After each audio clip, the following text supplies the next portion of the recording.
I'm glad you could join us today for our monthly GPS-X webinar. Today I'm going to be talking about characterizing your Influent wastewater stream in GPS-X. So this is obviously one of those things that's an important step in putting together your model and going through the calibration process. And we have some special tools that we've built in GPS-X to help you out with that.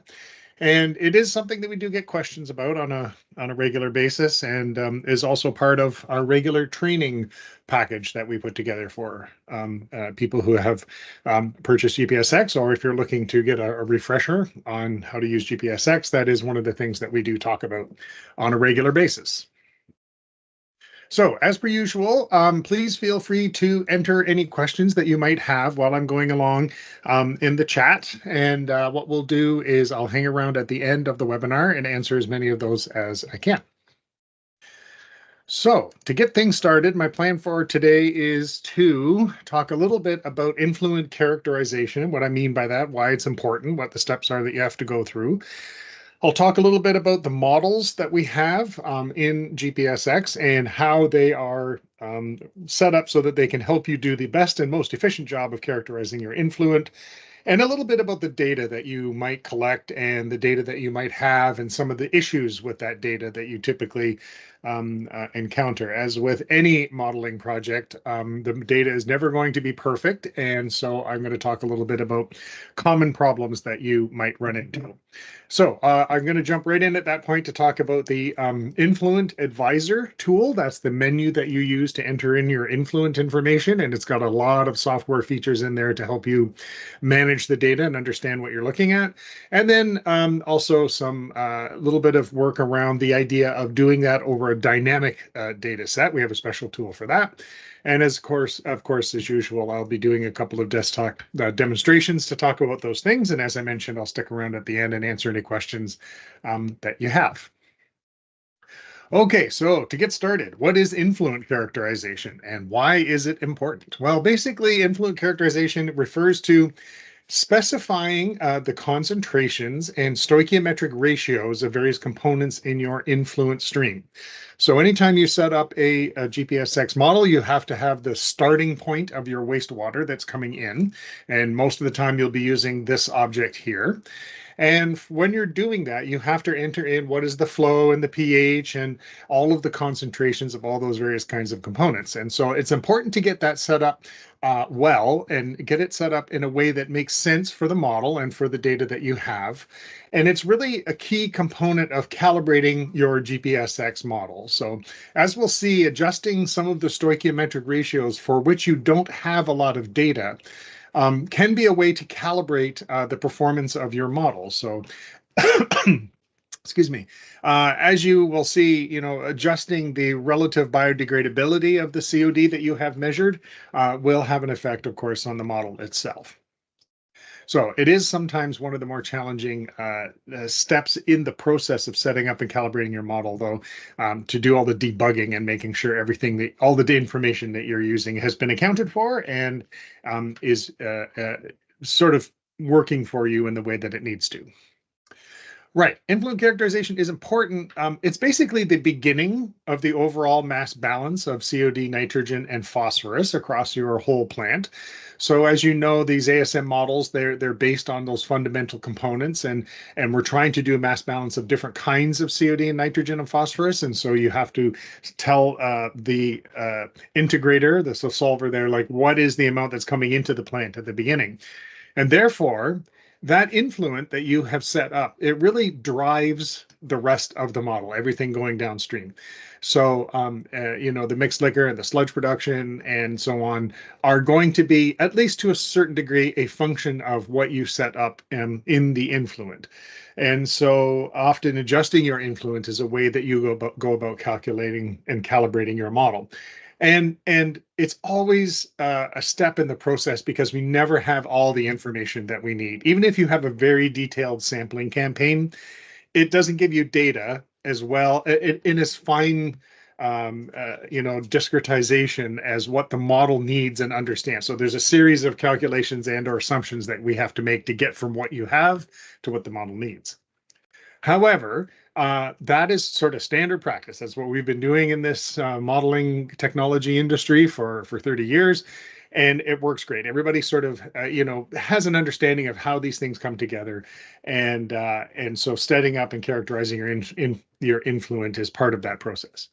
So just to summarize that last point is basically to say that the models themselves are quite sophisticated in what they're trying to do with the information that you're giving it, and just leaving everything at the default on your influent kind of defeats the purpose of setting that thing up. So for the most part. Okay, so the good news, I know that all sounds like, oh, what are we going to do now? The good news is that we have a bunch of tools that we have put in place inside our software to help us do our job, and one of those is Influent Advisor. It is, in fact, the menu where you enter in everything, and if you've built a GPS-X model before as part of our tutorials, or if it's part of your regular work, you have of course, opened up this menu and entered in a bunch of information into it. And even though it kind of can be overwhelming about all of the stuff that we present here, we've tried to design it in a way that highlights when you have problems. It tells you what is going to be going on in the background before you have to even build your model and get things going. So it's designed to be both the way you enter in your information, as well as a screening and debugging tool, kind of all built together in one place. So it does look like a spreadsheet, of course. And in fact, when I joined Hydromantis years ago, Influent Advisor was actually a spreadsheet outside the software. And then we put together this tool inside to basically perform the same purpose and allow nice, easy exchange of information. Right. Okay. So let's talk a little bit about the influent models that we have. Those are the things that calculate what the model needs from the data that you have, and a little bit about the data itself. So these ASM type models are really built around the concept of doing a dynamic mass balance of a set of components that represent the constituents of the wastewater. So this is the individual types of COD and nitrogen and phosphorus that I've mentioned before. And there are a very wide number of these. Now, if I just pick the very simplest model of all, ASM1, it has 13 state variables that are made up of COD and nitrogen only. There's no phosphorus in ASM1, and then also an inert state variable as well. So we need to know what are the concentrations of those at the beginning of the model as they come in. And the tough part is, of course, when the model wants to perform all the transformations in the bioreactor, saying, we're going to use up a certain amount of substrate and then produce a certain amount of biomass as per this matrix, if you're more used to seeing the matrix form out of a model. We need to have a good measurement of what those are. So here they are. These are the 13 state variables that exist in ASM1, and we need to set up our influence so that the model will know what all these are coming in. The main problem is that we don't measure these things directly, right? We just normally have some sort of what you would call composite or bulk measurements of kind of a bunch of those state variables combined together, right? We have a TSS number. That's like the sum of all of the particulate stuff. We have a total COD number or a total BOD number, but usually not both. So we're measuring some amount of organics, and maybe it's only the biodegradable part or not. We have TKN. We have maybe soluble COD. Sometimes I get that number for my project, sometimes I don't. Then probably we'll have a total phosphorus or maybe a soluble phosphorus. We only have usually 5 or 6 numbers that we might have coming in. And even those are kind of, they're not measured most of the time in a continuous way. They're measured as a composite sample or even a grab sample, intermittently, like on, Tuesdays and Saturdays or that kind of thing, right? So it's an incomplete picture, but it's the best we got. So, and of course, we have a whole industry built around using this kind of information to be able to do this. So, of course, it can be done. So the step in the process that I'm talking about today is getting from that data that you do have over to what the model needs. And we can make some simple assumptions. We can assume that there's no biomass coming into the plant, or we can assume it's a negligible amount anyway, and things like that. And we can assume that probably the dissolved oxygen is 0. But for the data that we do have, we need to sort of translate it from the total measurement into what the model knows. So I've attempted to put together a visual representation of what this means. And so this is a new slide that I'm showing you for the first time today. This is a way that I've always kind of seen it in my head, and I'm a bit of a visual kind of thinker, right? So if we measured a number of components and in our Influent, and we say we have a total amount of COD, and we have a total amount of TKN and a total amount of phosphorus, what the model does, the model needs to know what all of those individual components are. So I have something that tells me, you know, everything added up together is 400 milligrams per liter of COD. But we're going to have to break that down so that when the model sees that, it's broken out into all of its individual components. So you can see here that in ASM1, there are 7 kinds of COD coming into the Influent. So we need to break this up. And as I said, we can make some reasonably safe assumptions about some of these, that they might be 0 or negligible. And then for the rest, we then have to make some sort of calibration of our model to adjust, put the right amount of the COD in the right bucket in order to make the model work the way that it should work. So basically, we're taking that COD and we're breaking it into a bunch of little pieces, and these go into the plant and they go into the model, and they're acted upon in the model, you know, in different ways. The soluble substrate, this is the SS down here, the soluble substrate and the soluble inert, you know, they of course float through, they're not going to settle out, but the particulate stuff will. And of course, the biodegradable things, XS and SS, will undergo transformation in the bioreactor as they are acted upon by the biomass. And here's some biomass that's coming in. I took a little bit of liberty with the proportions here so that I could actually squeeze some text onto these. But, you know, very likely most of the COD coming into your plant is going to be SS and XX and XI. So, you know, the 2 kinds of substrate and some particulate inert material. This soluble inert, which is basically not acted upon by anything, it's just going to float through the plant and go out at the end. You know, you can estimate that from your effluent numbers. But the point is, this is kind of like a visual representation of what we're doing. We have one number, 425 milligrams per liter of you know, COD, and we have to divide it up, but we don't know exactly what these proportions are. So we're going to use some of the information that we do know and some typical ratios in order to get us into the right box. And the story is the same for both nitrogen and phosphorus. Now, there are fewer things that we have to break them up into usually. So there's going to be, you know, some organic nitrogen here, soluble particulate organic nitrogen. There's ammonia. And of course, there's a little bit of nitrogen that's stored in the COD that we have to account for. By the way, note that this is TKN measurement. So, of course, we don't have even some other kinds of nitrogen in here, like there's no nitrate, for example. So you might have you know, an incomplete picture of your influent with respect to nitrogen. And total phosphorus is again the same deal. We have a couple of state variables for phosphorus, and then we have the amount that's stuck into the other COD. Now that's the tricky part. So the tricky part is that when I'm looking at this COD and I'm trying to move around and adjust the size of these chunks so that the model works the way that I want it to, we are actually affecting the amount of nitrogen and phosphorus as well. So this slab here is actually distributed according to some of these other state variables here, because there's a fixed fraction, a fixed ratio between the amount of particulate inert material and the amount of nitrogen that's associated with that, right? And you can adjust those. Those are parameters that you can make adjustments to in GPS-X. But if you leave them as constant and you're adjusting the relative biodegradability by moving some stuff back and forth between substrate and inert material, you're actually shuffling a little bit of nitrogen around, and maybe some of it will end up more or less from your stock over here that ultimately will get distributed to the rest of the state variables. What ends up happening is in a lot of our influent models, we'll end up with saying, okay, we're going to specify the ammonia, we're going to specify XND, we're going to calculate all this stuff over here, and then whatever's left over by subtraction, we're going to stick it into soluble organic nitrogen. So there are a number of variables that work that way. We make soluble organic nitrogen the degree of freedom that will be calculated one way or the other.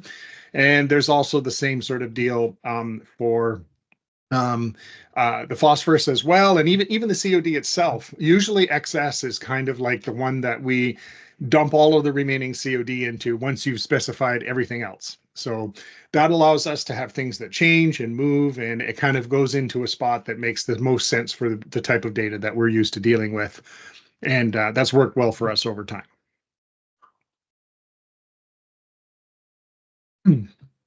Okay, so we have to deal with the fact that we have these little slivers of nitrogen and phosphorus that are attached to our boxes of different kinds of COD, and as we move those around, things are going to change. Okay, so I wanted to show you that sort of visual representation of it because it is a bit of hopefully a better understanding of how there's like a lot of moving parts in an influent characterization. Now, you don't have to generally worry about that almost like most of the time, right? Like generally, if you have reasonably good influent data, you type it into GPS-X, everything's going to go in the right place and it'll calculate the leftover, put it in the appropriate place, and you're good to go. It's only when you get into like extremely not biodegradable or strange high concentrations or something where you might find that I've got to start making some adjustments, or I have a very unusual influent for some reason. I've worked on a couple of projects in the past year where the data kind of looked normal until we put it into GPS-X and we started getting a really good look at it. And it was like, wow, this is really implying a very non-biodegradable influent, more than you might have expected. So anyway, those are always the interesting aspect of doing any one of these jobs. So the key thing that you have to do with your influent characterization is break it down. It's usually pretty straightforward to break it into, soluble and particulate components. Hopefully you have enough data to be able to sort of see that. And then try to break it into this readily biodegradable versus inert portions of your plan. So I've rearranged these boxes here to make another different kind of influence setup. We can see here, this one's got a lot of soluble substrate, a smaller amount of particulate inert. And, it's basically like sort of dividing the top from the bottom here and the left from the right. We're going to say basically there's lots of substrate in this one and not so much inert material. And this is biomass and cell products here. It's basically balancing the relative size of these boxes to each other is what you're doing. Okay. We have the input concentrations here on this side. And basically the top part here, before we get to fractions, the top part of this influent is the information that you have measurements for. Now, you're not going to have all of them, but this is the place that any measurements that you normally would have, you would put these in the top of this column here. So it's going to be your COD or BOD numbers, TKN, ammonia, phosphorus, VSS to TSS ratio. Those numbers are what goes in up here. The next section is also input, but these are numbers that you're probably not going to have data for. These are the ratios, like what is the soluble inert fraction of the total COD and what is the particulate inert fraction and so on. So these are important fractions. We're going to come back and adjust these and make changes to them after we go. But right now, what you usually do is you just start out with the data that you have and you leave these at the defaults, and then we can come back and adjust those as needed. This is also where you enter your pH and your alkalinity. And then from here down all the way to the bottom of the menu are what we would call basically everything else. And so these are almost always going to be left at the default or set to 0. A lot of the defaults are 0. These are basically the other components that are going to be probably generated in the plant, but they're not coming in the influence. So we set them to 0. So a good example would be struvite. It's not coming in the front of your plant, but it could be potentially generated in your digester. So that's why it's part of the model. We do mass balance around it, but it's not going to be in your influent. And this is the place you would also specify the biomass coming into your plant. And we also assume that's 0 or close to 0. So once you've entered in these numbers, automatically it is going to calculate all of those state variables like the ones I was showing you earlier. And these are basically the ones that the model needs to know. So we go from here via a series of calculations to get to this.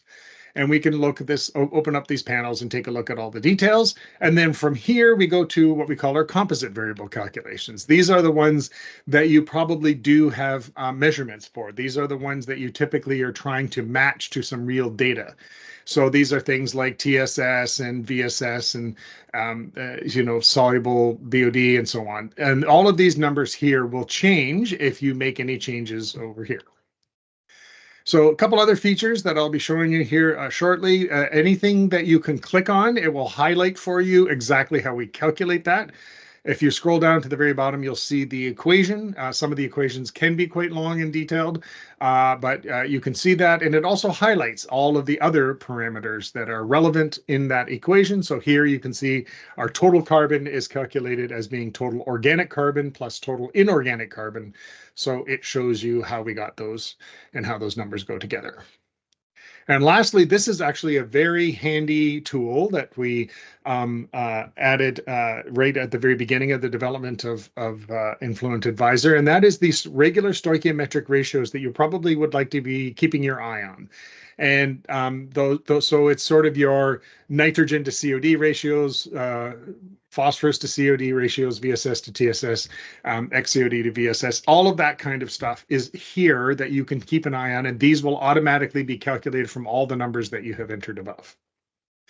Now, one of the main features, the things that really is the main debugging help, is any place that we calculate something that is being calculated through subtraction. If it comes up to be a negative number, then we let you know. We put the actual negative number there, and then we highlight the fact that this is an issue, and you're going to have to change something in order to resolve this. So if we were to just set it to 0, then that would kind of break the mass balance of the calculations we are doing. So that's why we want everybody to sort of be aware that, yeah, the data you have has a problem with it. You know, really, we're going to have to change one of these other ratios in order to clean this up. So you can't even actually accept the menu and close it if there's still negative numbers showing. And it's very handy to be able to just click on this number and then immediately highlight all of the other parameters that are being used in that calculation so you can see what it is that you have to adjust. Okay, so as I was mentioning, we are going to have an option to choose from different types of Influent models.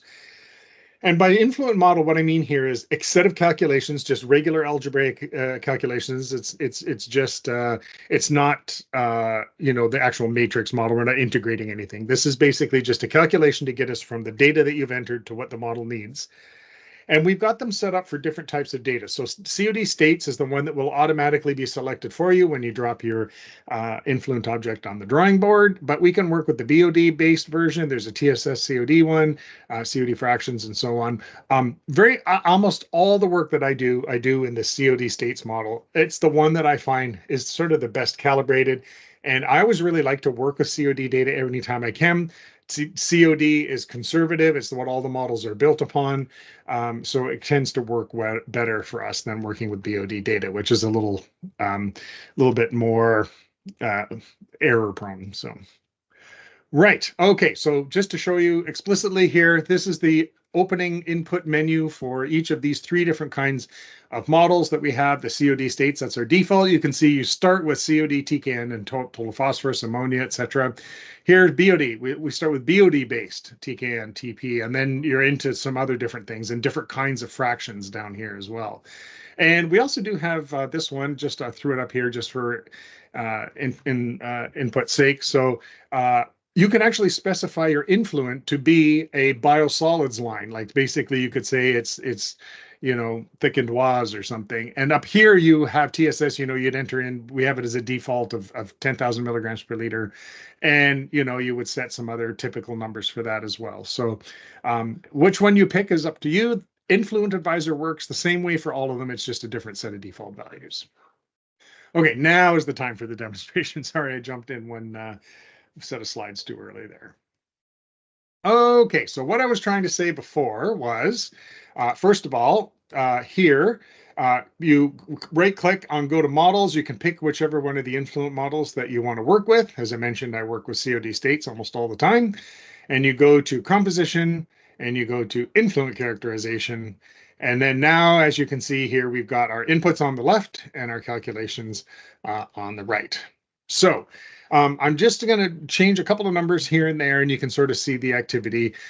So right now, this is total COD up here. It's at 430. That's our default value. And as I change it, these numbers in the right-hand column over here will change because they're being calculated on these numbers, which are calculated from your inputs. So I'm going to switch this up to 600. So now we're going to say there's more COD coming in the influent, and all the other fractions will stay the same. And by doing that, we can see that our total suspended solids went up. Our total COD, well, that's now 600, the number entered. And our BOD went up and everything kind of increased over here because now we've got more COD that we're dealing with, but we proportioned it out in the same way that we did before. So that's pretty straightforward. We can actually dig into the details if we want. So for example, I can open up this panel here, other particulate organic compounds. We can actually see how much particulate inert COD we have, 78 milligrams per liter. Here's our excess. This is the one that we calculate. This is our sort of leftover mopping up COD bucket here. This is all the other COD that we didn't specify for other places ends up going in there. Right. Okay, so I'm going to reset this back to the default 430. And what I want to do is change one of these fractions now. So this is where you would go in order to do a little bit of fine tuning of your data. So say you entered all this in and my total COD number is okay, but let's say, for example, my BOD number is too high, right? That means that if my measured value is lower, then that means that really my influent in reality is less biodegradable than what we've got set up here.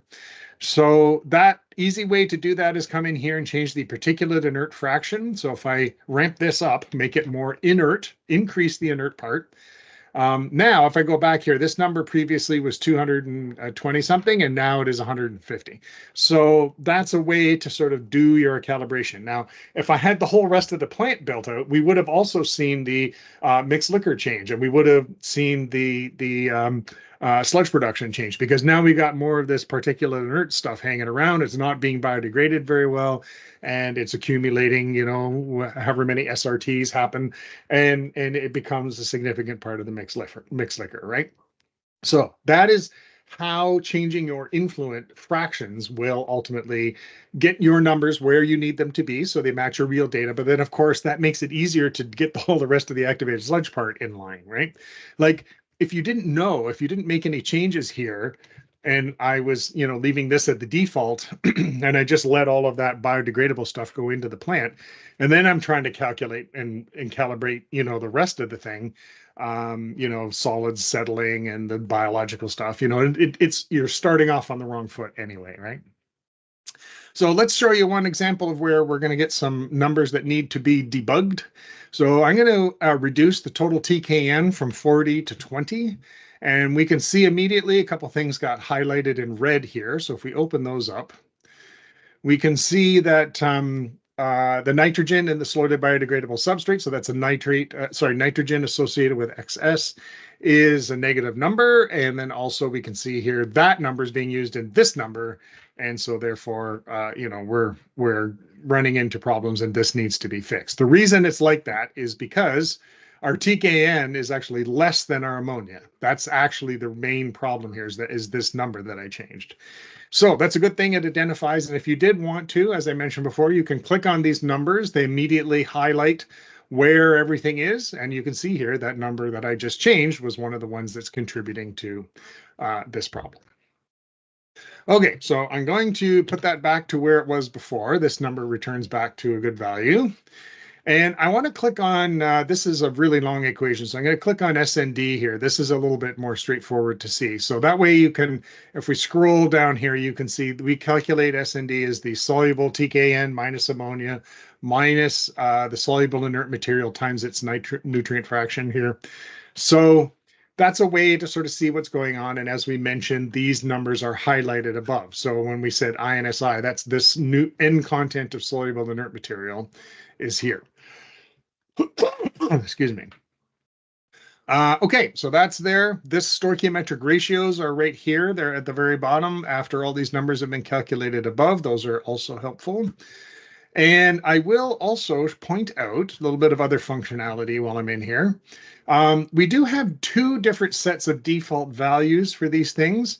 Right now, this is raw influent, but if I click on the primary effluent number, we can see it overwrites the values with some new values that we keep as our defaults. And this is handy because, especially for the fractions section here, it gives you a better place to start from. You'll probably come in here and make some changes on top of that with your own numbers, but at least it sort of sets up the stoichiometry, maybe a little closer to what you have, and it'll make your life a little easier, very likely. Okay, so we also have a few other features down here. There's some global stoichiometric parameters that are available here. I will mention, when you're looking at this menu, you are characterizing one single influent. And that means I can put many of those objects on the drawing board, and I can characterize them with all their own stoichiometry and their own concentrations, and you can combine them with the combiners, flow combiners, as you go. We do have a couple of parameters, though, that are global, meaning one setting across all of the influence. So if I go here, plant-wide properties, one of the tabs is called Influent Characterization, and here's some global settings that you may want to come and take a look at if you're working with, potentially maybe your municipal wastewater has got, an industrial contributor, and it might be a little bit weird COD, maybe not typical household waste. So therefore, I may want to make a small adjustment to this ratio here. I would say a majority of the time, I never need to touch this menu, to be frankly honest. It's only when I get into like something other than regular, when we might have to come here and touch up some of these numbers in order to meet both our COD and our BOD together at the same time. We can also take any notes that you like here as well. Just open up a little panel. This is just like any of the other notes panels across various places in GPS-X. We have our dynamic validation button. I'm going to come back and talk about that later. And of course, you can always export out your data here. So I'm just going to do that real quick. And it's opening up on another page. Here we go. And you can basically export all of this information that you have into an Excel spreadsheet, and it'll automatically save that for you. So just let me show you what that looks like. Sometimes this is the kind of thing you might want to generate and toss in an appendix at the end of your report, or have that as a supplemental resource for your projects. Okay, I'm going to keep that open. Well, no, I'm going to close that before we move on.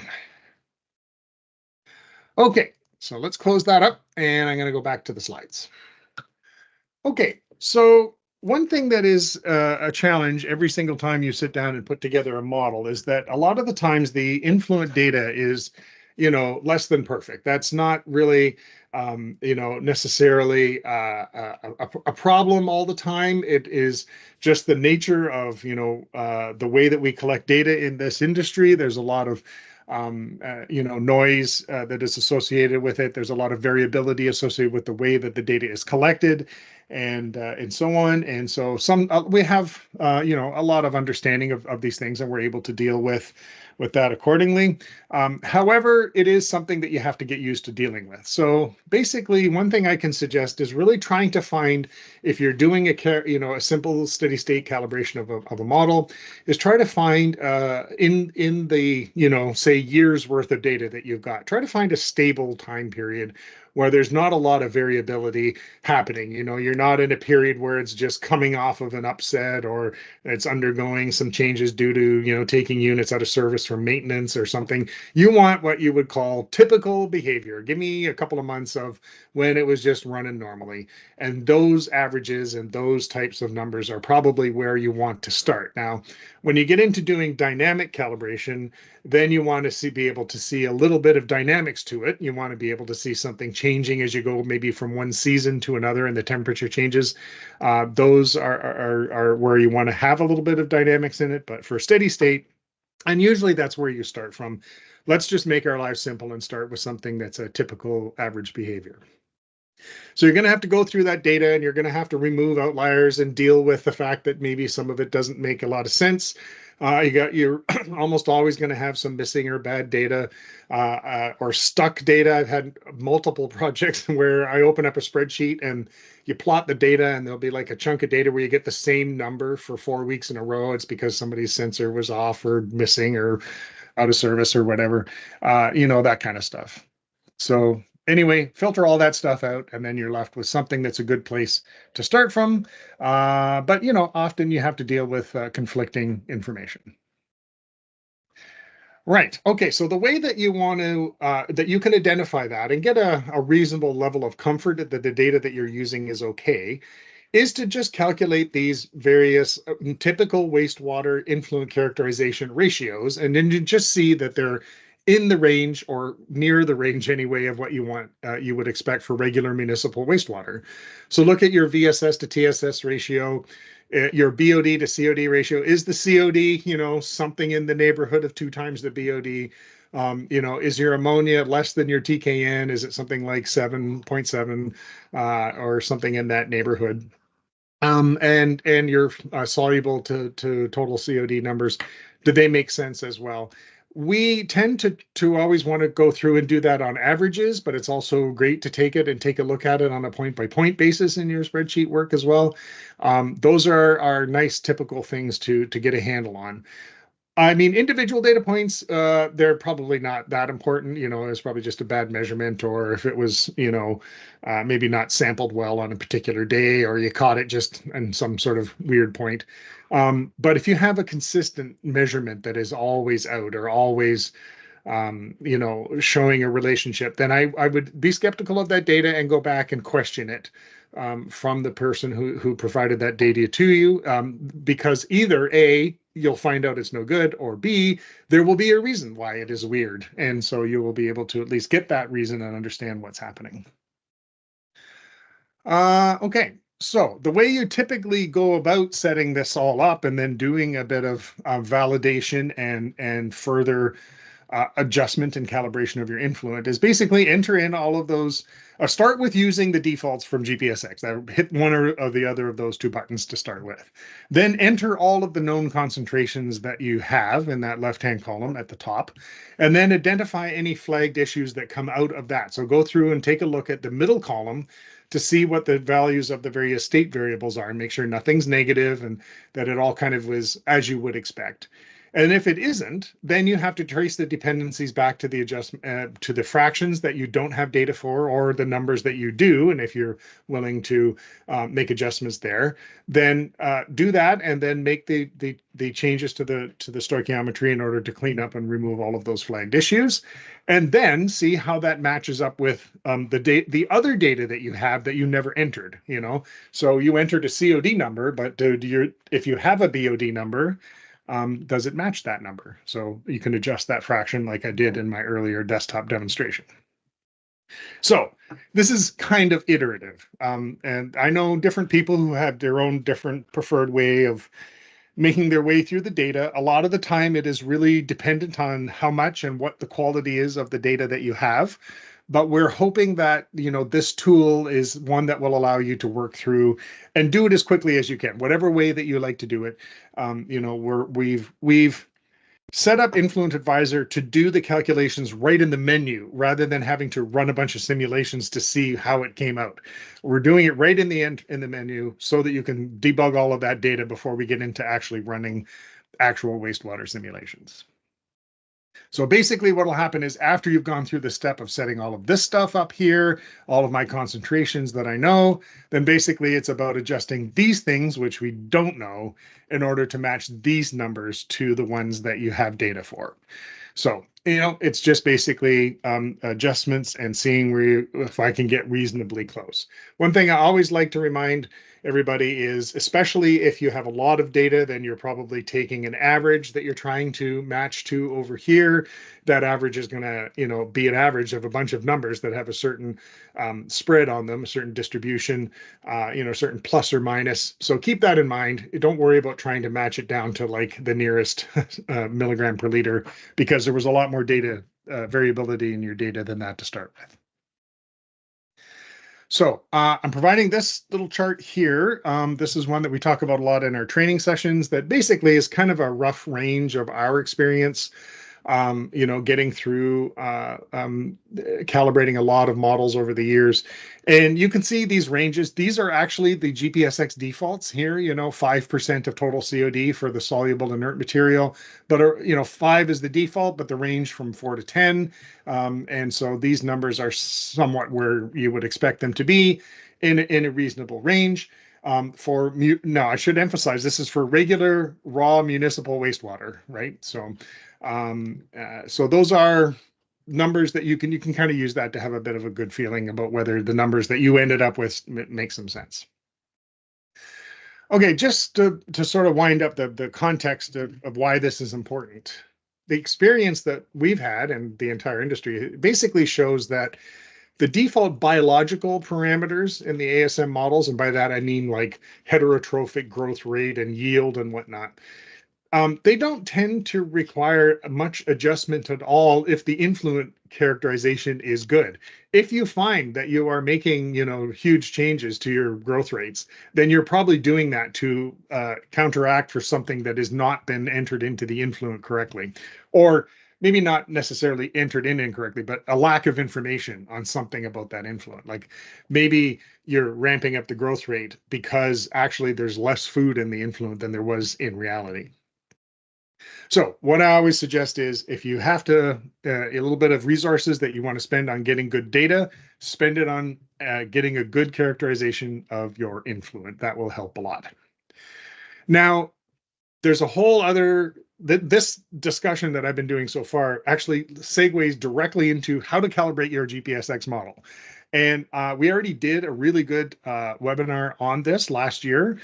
So I highly recommend you pop over to our YouTube channel, youtube.com/hydromantis, and check out this webinar that myself and my colleague Nick Piccolo did last summer. I think it's a really good one. I've actually kind of stolen a couple slides there to kind of, the story continues over there on that webinar on how to calibrate the model. It starts with talking about what we're talking about today with influence, and then it goes into talking about calibrating other things like settling parameters and things like that too.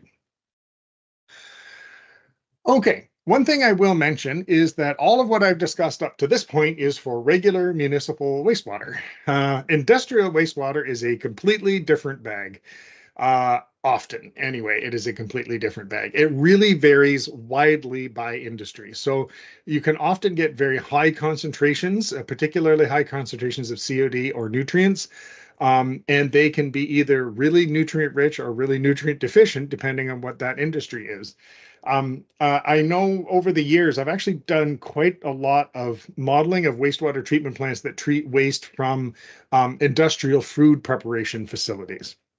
It just sort of happens to be an area that I accidentally stumbled into.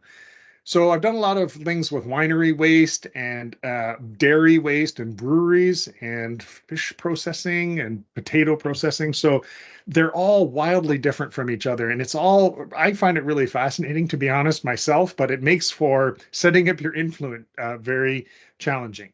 What you might find is that you have to change those influence stoichiometric parameters a lot. Particularly if you have very high COD, like if you had, I remember one project that we had many years ago where it was a factory that made rice and pasta side dishes, and it had a very high COD. And it had, as it turns out, it was reasonably inert, which was also surprising, and also not very much nutrients in it. And in fact, I think the plant had to add nutrients before they were allowed to be able to discharge it to the municipal system. So my point is, when you're into industrial wastewater, all bets are off. You can do anything you want with the influent characterization. At that point, you can set those fractions to 0 or 100% because it is very unusual waste. So, and lastly, it is a good idea if you know what they're producing. Usually the wastewater is pretty consistent if they're producing a certain kind of food product. So tying your influent characterization of what was being produced at that time is usually a good call. I will also recommend you to pop over and take a look at our modeling industrial wastewater inputs to municipal facilities. That was a webinar that I did last July. It was a really interesting one that I really enjoyed putting together. I talked about and showed some data from many different kinds of industries and how variable it all is. Okay, so now we're down to the last little bit that I wanted to talk about, which is, what do you do if you have a large amount of dynamic influent data that you are reading into your model and your influent is changing over time? And that is, of course, a very valuable thing that you can do in GPS-X. You can have a large spreadsheet with many rows, and your concentrations can be read in, and it drives the model dynamically. Of course, a lot of people do that for flow, but you can do it for all the influent concentrations as well. Now, all of the stuff that I've showed you so far is basically just a single snapshot of one set of data. So it would be, say, a steady state average of something. But when you're running the influent model, it, of course, is doing that on every step, every time step as you go. So how do I do that, right? That's not easy to like sit down and type in, every row of your spreadsheet into GPS-X. So we actually have a special tool for doing that called the data validation tool. It's down at the bottom. It was that other button that I, mentioned earlier. Basically, it's performing Influent Advisor on every row of a spreadsheet, and then getting out another spreadsheet that gives you all those results. So I'll show you what that looks like right now. Okay, so here we go. I have a spreadsheet already set up and ready to go for the demonstration. So let me open that up for you first, just to give you a little feeling for what I'm talking about here. The reason this is really useful is that it is, of course, very difficult to see sometimes just by looking at raw data, whether it's going to be problematic or not until you actually run it through the simulator. So just let me show you. Here's a spreadsheet that I have. So it's time in the left-hand column. So we actually have 600 rows of data, and we're reading in COD, total phosphorus, soluble phosphorus, and flow, right? So you can see here that these numbers vary quite a bit. It starts at 390 and it goes up to 400 and something, and then it comes down again. It's pretty tough to just sit here and look at these numbers and know whether they're all okay or not. So I'll show you that we go down here like 600 rows. So, okay, so it's a lot of data to sort of take into account. So what we're going to do is we're going to use this button here. I personally feel is like one of the most valuable things that we've hidden away in a button in the corner of one of our menus. It's probably very invisible to people. Input file. So that I'm just going to browse to that file that I just showed you. Oh, what's going on here? Come on. There we go. So that's test data.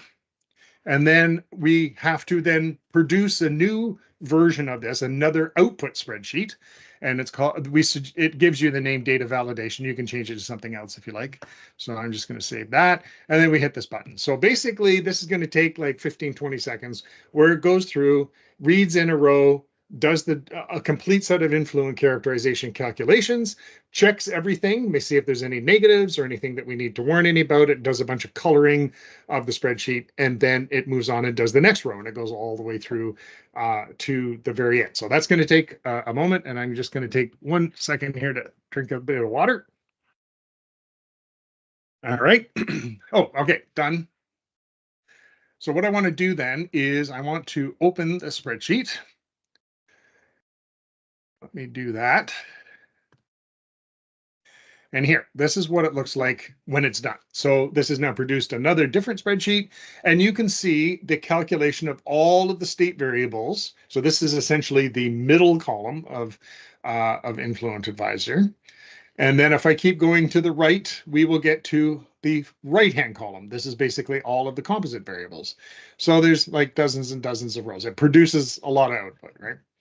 Okay, so now I know I used a particular data set because I knew it was problematic. We can see here that if we go down a little ways, it highlights in red when some stuff comes up negative. So this is the state variable for phosphorus that's in the particulate slowly biodegradable substrate. During some periods of time, all of the inputs we were using resulted in some negative numbers. So it immediately says all of these rows are a problem because one of the states came out negative. And in fact, if I go down farther, there are a number of other ones here too. And we can see there's some more phosphorus ones. This is actually SND. This is a soluble organic nitrogen. So that's another time when some calculations for nitrogen came up, and so on and so on. Now, the reason is because we were only changing 2 or 3 inputs from line to line, and we were holding all of our other stoichiometry constant. So what this means is that maybe we need to actually have a dynamic column where we change the stoichiometry, or maybe the default value that we were holding constant was a bit too low or too high, and therefore we could make adjustments to that. Nonetheless, this is the tool that's there to point you to the specific rows in your sheet that are the ones that are a difficulty for you. Okay, so I'm going to pop back to the slides to kind of wind things up here. A few final thoughts. Basically, starting with setting up your Influent characterization, you got a bunch of different model options. Basically, you can choose based on whatever Influent data that you have to start, and we always recommend COD states. It's the default one. And Influent characterization is certainly a key to doing a good model calibration. You will find that it will make your life go a lot easier if you just take a good look at your Influent data and make sure everything is in good shape before you use it. And as per always, use Influent Advisor. That tool helps you visualize all your data issues, and also do those ratio checks as well. That is also a good thing to do right even before you start entering stuff into GPS-X, because you don't want to start off with data that's going to be difficult for you even before you get going.